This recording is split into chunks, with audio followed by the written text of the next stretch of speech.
muslimin muslimat. Artinya apa? Orang yang ingin mencari ketenangan jiwa, dia pergi ke danau, dia pergi ke pantai, dia pergi ke bukit, tapi apa yang dia dapat? Maksiat, dosa, karena tempat-tempat wisata dipenuhi dengan perbuatan maksiat. Tapi apa yang terjadi di tempat kita? Sebelum sampai di sebelah kanan saya lihat hotel yang tinggi tertulis hotel syariah. Bahkan sampai di sini saya tanya, tamu-tamu di mana? Ditempatkan di tempat yang terjaga. Fasilitas hotel tapi iman mata terjaga. Saya ustadz tapi manusia biasa.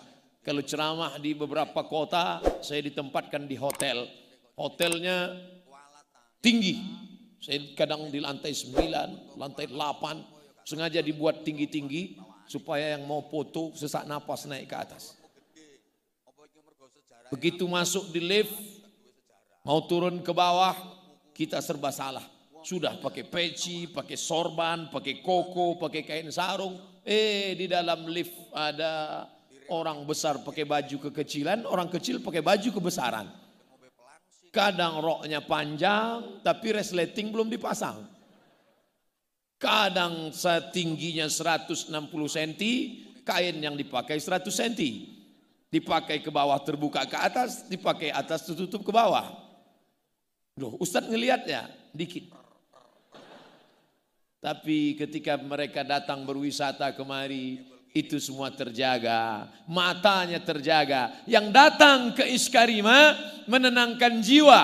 Dari mulai Syekh Muwaffaq, mursyid tariqat Syaziliyah, sampai birokrat duta besar Saudi Arabia datang kemari. Untuk apa? Melihat suasana perbukitan, sawah, air mengalir, mendengar kicau burung, menyaksikan suasana yang indah.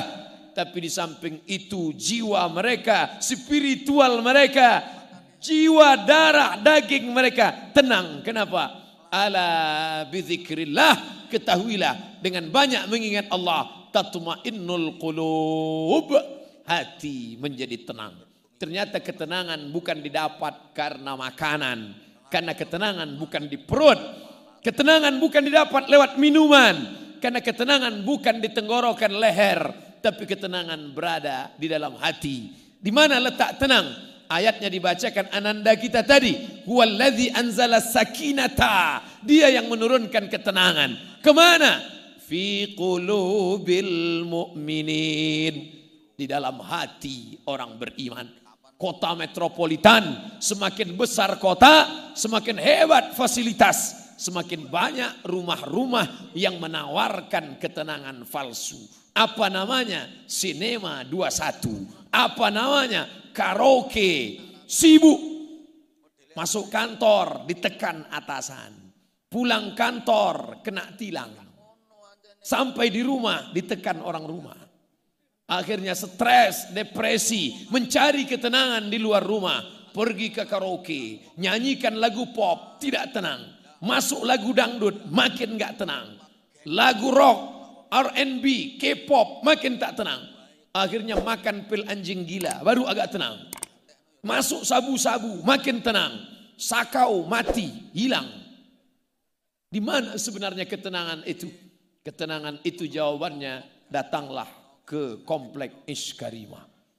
Allahu Akbar. Maka ke depan akan menjadi alternatif wisata bersih, wisata steril, wisata religius. Apa yang ingin dicari? Ingin melihat pemandangan sawah yang menguning, silakan datang. Ingin melihat gemerici air terjun, silakan datang. Ingin mendengar kicau burung, silakan datang. Memangnya di kota tidak ada burung? Banyak. Tapi burung-burung tersiksa di dalam sarang. Berkicau juga dia. Tapi orang yang ahli burung tahu. Lain kicau burung di kota dengan kicau burung yang bebas kemana terbang sejauh mata memandang. Hari petang dia kembali pulang. Dia tahu di mana letak sarang. Tapi di tempat lain diletakkan di sangkar emas.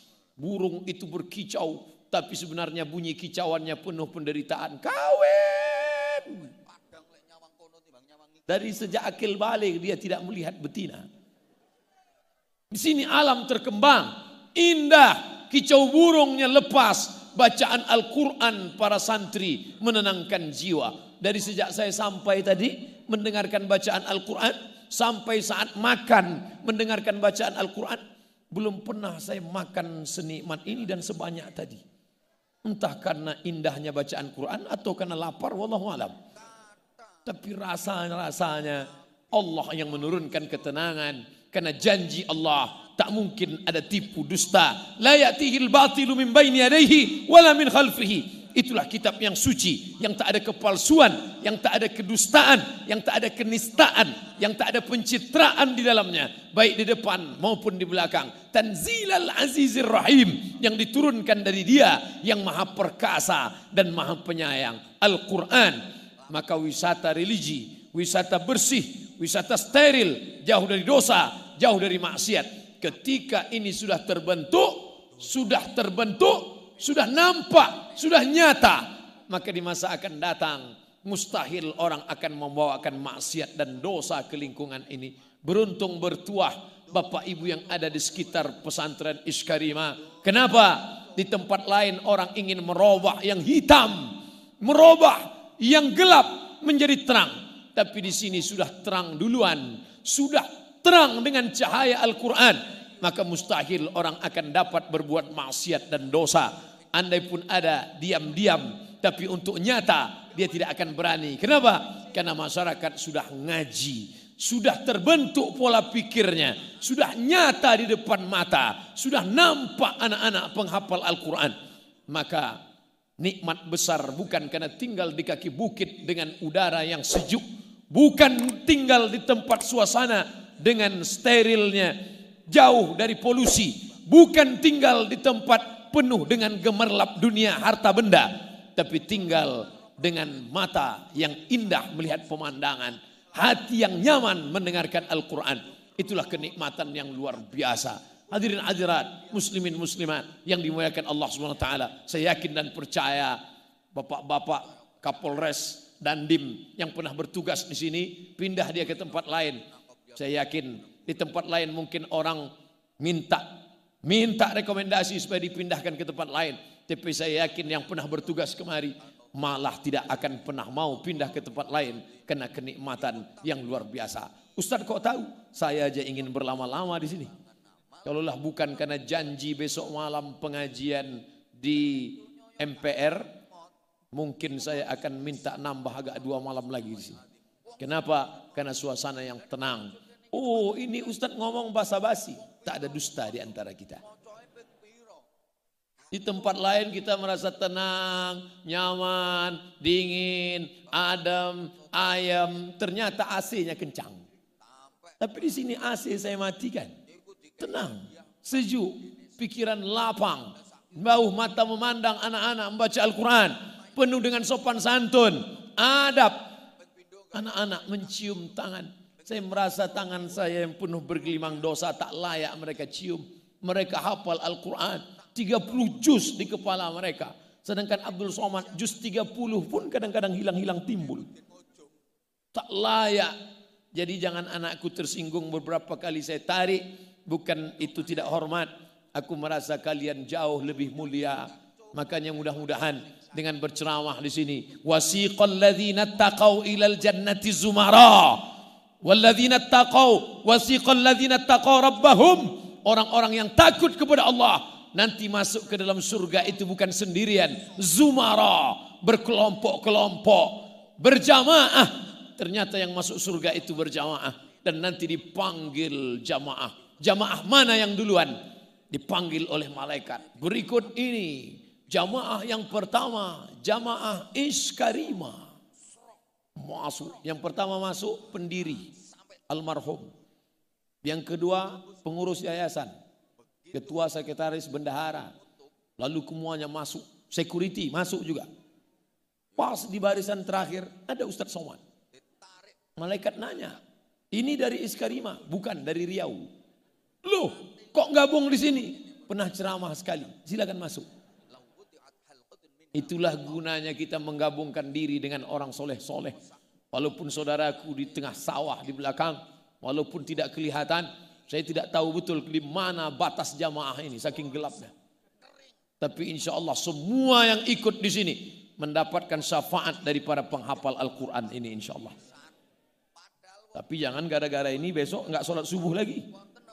Dibangunkan sama istri sama ibunya, mas sholat subuh. Insya Allah sudah dapat syafaat dari para pelajar Iskarimah. Belum. Karena syafaat orang beriman. Dalam hadis yang panjang tentang syafaat lebih 1 lembar. Dalam kitab Al-Lu'lu' wal Marjan fi martafaqa alaihi syaikhan, Sahih Bukhari, Sahih Muslim, digabungkan jadi 2 oleh Syekh Muhammad Fuad Abdul Baqi. Syafaat Nabi Muhammad sudah, syafaat Al-Quran sudah, syafaat malaikat sudah, syafaat Allah sudah. Ternyata ada syafaat orang yang beriman. Para penghafal Quran ini ketika diperintahkan Allah masuk ke dalam surga. Hai para penghafal Quran yang soleh-soleh, masuk kalian ke dalam surga. Saat itu mereka memandang ke kanan, memandang ke kiri. Mereka melihat kemana sahabatku dulu yang sama-sama sholat berjamaah dengan aku, yang sama-sama belajar dengan aku. Kenapa mereka tidak bersama aku? Ternyata mereka penghuni surga itu tidak egois. Mereka tidak mau masuk sendirian. Mereka ingin berjamaah. Mana mereka? Kata malaikat, mereka ada dalam neraka. Allah memerintahkan mereka, cari mereka. Kalau kau dapati dalam hati mereka ada iman, walaupun sebesar biji sawi, tarik mereka, masukkan ke dalam surga Allah Subhanahu wa taala. Makanya ada jamaah. Apa kata jamaah? Ustaz Somad, pandang wajah kami dekat-dekat. Tatap wajah kami Ustaz. Nanti ketika engkau masuk surga, tidak melihat kami ada di surga. Ternyata kami dalam neraka. Cari kami dalam neraka Ustaz. Lalu saya katakan kepada dia, ente pede sekali masuk neraka. Kita berdoa pagi, petang, siang dan malam. Allahumma ajirna minan nar, Allahumma ajirna minan nar, Allahumma ajirna minan nar, Allahumma ajirna minan nar. Wa qina adzaban nar, wa qina adzaban nar. Minta selamat dari api neraka. Tapi ternyata Iskarimah tidak egois. Dia tidak ingin dia saja yang selamat. Dia tidak ingin desa, kampung, kabupaten Karanganyar, lokasi daerah ini saja yang selamat. Tapi dia ingin ada negeri lain selamat. Alhamdulillah selama pondok ini didirikan. Sudah berapa cabangnya Ustadz? Hampir 40 sudah se-Indonesia. Loh, kenapa saya cuma tahunya Iskarimah di sini saja? Ternyata tempat yang lain tidak pakai nama Iskarimah. Silakan pakai nama apapun, silakan pakai identitas apapun. Yang penting sistemnya, yang penting metodenya. Apalah arti sebuah nama? Nama bisa pakai nama siapa saja, nama apa saja. Tapi sistem dipakai, Masya Allah, Tabarakallah. Baru sekitar puluhan tahun sudah begitu banyak cabangnya. Kita bermimpi 100 tahun di masa akan datang akan ada 1000 Iskarimah, 1.000.000 Iskarimah di dunia ini insyaallah. Allahu Akbar.